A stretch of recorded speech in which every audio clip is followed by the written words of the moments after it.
Hello friends, இது ஒரு சம்மு. இப்போ டிஆர்பி நடந்து முடிஞ்ச டிஆர்பியில் கேட்கப்பட்ட ஒரு சம், ஓகேங்களா? ஸோ இதில் என்னென்னா ரேஷியோ வந்து 3:4 அண்டு ஹெச்சிஎஃபோட பெருக்கல் பலன் 228. அப்போ அந்த ரெண்டு நம்பரோட கூட்டுத்தொகை என்ன அப்படின்னு கேட்டாங்க. ஸோ ரொம்ப சிம்பிளான சம் தான். ஸோ நமக்கு நார்மலாக வந்து ஒரு ஃபார்முலா தெரியணும். Ratio equals to HCF into LCM. இது வந்து ஒரு ஃபார்முலா. இதை வந்து படித்து வச்சுக்கோங்க. இது வந்து நமக்கு டிஎன்பிஎஸ்சிலையுமே இந்த மாதிரி இந்த மாதிரி கேட்பாங்க. ஸோ நல்லா பார்த்து வச்சுக்கலாங்க.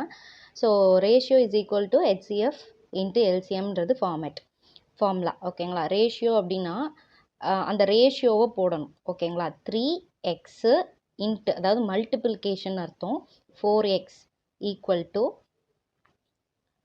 இதோட பெருக்கல் பலன் என்னன்னு கொடுத்துட்டாங்க, 228, ஓகேங்களா? ஸோ இதோட கூட்டுத்தொகை தான் கேட்குறாங்க. அதாவது என்ன கேட்குறாங்கன்னா 3x + 4x என்ன அப்படின்றது கேட்குறாங்க. இதுதான் கேள்வி. இதை நம்ம புரிஞ்சுக்கிட்டாலே போட்டுடலாம்.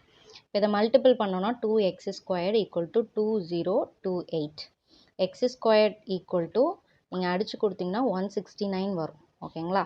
ஸோ எக்ஸோட வேல்யூ 13 அப்படின்றது நமக்கு தெரிஞ்சிருச்சு.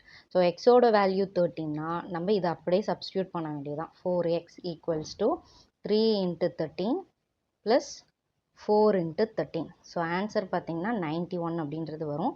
ஸோ இதுதான் ஆன்சர். ஆப்ஷன் டியில் இருக்கும்னு நினைக்கிறேன். ஸோ செக் பண்ணி பாருங்கள். இது நடந்து முடிஞ்ச டிஆர்பி எக்ஸாமில் கேட்கப்பட்ட ஒரு கேள்வி, ஓகேங்களா? இந்த மாதிரி மேக்ஸ் சம்மந்தமாக நிறைய வீடியோஸ் போடுவேன், பாருங்கள். சம்டைம்ஸ் எனக்கு டைம் கிடைக்காதனால அடிக்கடி நான் போடுறதில்ல, பட் ட்ரை பண்ணுறேன். பிடிச்சிருந்துச்சுன்னா சேனலை சப்ஸ்கிரைப் பண்ணிவிட்டு லைக் பட்டனையும் பண்ணுங்கள். அண்ட் உங்களோட ஃப்ரெண்ட்ஸ்க்கும் ஷேர் பண்ணுங்கள். தேங்க்யூ.